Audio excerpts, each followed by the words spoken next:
کیا مرحومین کی طرف سے روزہ اضحیٰ پر سلام پیش کیا جا سکتا ہے؟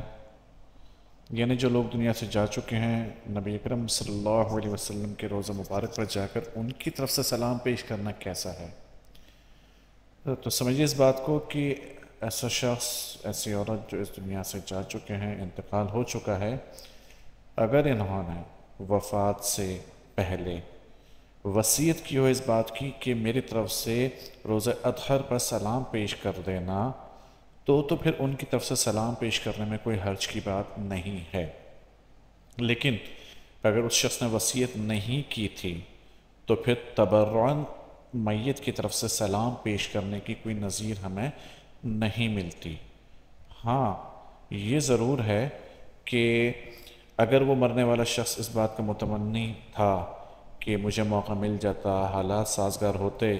تو میں بھی عمرہ یا حج پر جاتا اور روزہ رسول صلی اللہ علیہ وسلم پر جا کر سلام پیش کرتا، تو پھر آپ ان کی طرف سے اللہ کے رسول صلی اللہ علیہ وسلم کی خدمت میں دعا کی درخواست کر سکتے ہیں۔ مثلا یہ کہہ سکتے ہیں کہ اے اللہ کے رسول صلی اللہ علیہ وسلم، آپ پر سلامتی ہو، فلاں شخص آپ کی خدمت میں حاضر ہو کر سلام پیش کرنا چاہتا تھا،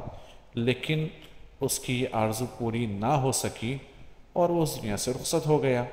آپ صلی اللہ علیہ وسلم اس کے حق میں پروردگار کے سامنے مغفرت کی دعا فرما دیجئے۔